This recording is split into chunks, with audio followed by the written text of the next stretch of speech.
been watching a lot of motivational videos on YouTube. I find them entertaining.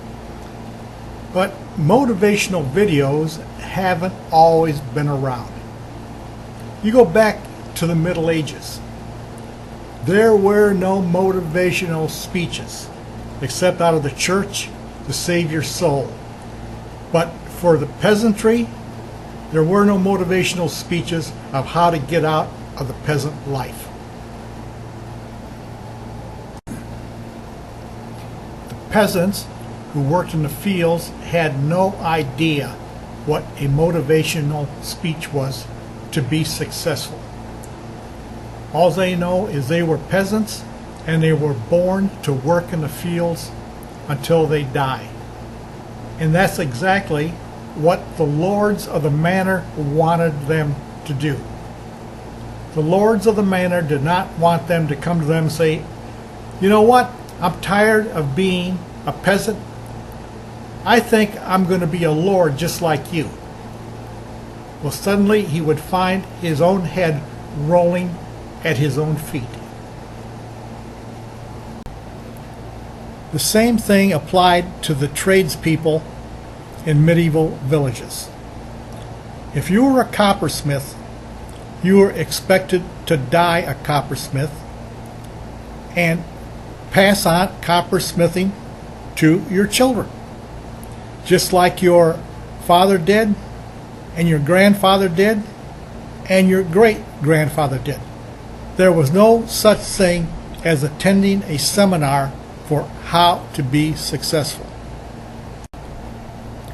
And the same thing with royalty in the past. They didn't want anybody to be successful. They didn't want anyone coming up to them and saying, I really admire you, Mr. King and Mrs. Queen. I want to be just like you, and I am going to attend some success seminars so I can achieve that. Well, let me tell you, Mr. King and Mrs. Queen would have been very angry with you. They loved their position, and they loved your position in society, which was fixed and immovable.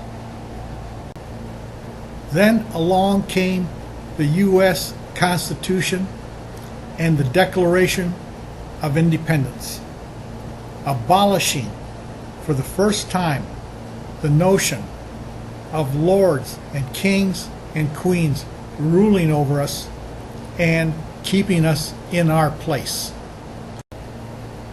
Now every man could be captain of his own destiny. Whatever he thought he wanted to be and was able and willing to make the effort to be that, he could become that. The birth of the free man. It took all the way to the 1920s and the 19th Amendment to the Constitution when women were granted the right to vote. It took that long for women to also have the same rights as men, which meant that they also could be everything that they wanted to be. That success, whatever they imagined, was in their reach.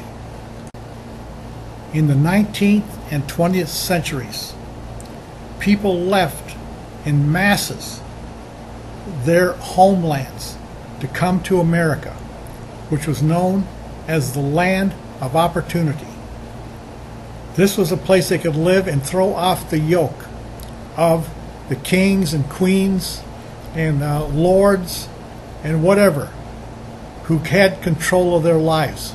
They knew in the land of opportunity, or at least they believed it, that they could create wealth and be their own person.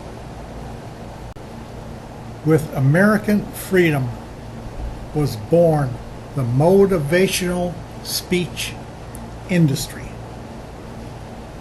Now every man and every woman in America reaches for success or has the opportunity to reach for success.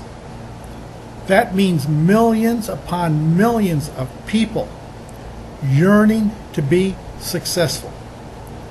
And when you have millions and millions of people wanting to be successful, you are going to have a success motivational speech industry. And probably at the top of the list today is Tony Robbins. If you check him out on YouTube, he has a lot of videos. So the American experience has given birth to the motivational speaking industry.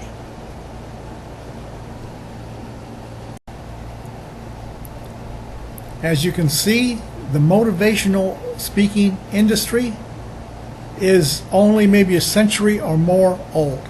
Before then, people had no opportunity to change their lives, to make themselves better and wealthier. It took the American experience to change that and give opportunity to millions of people.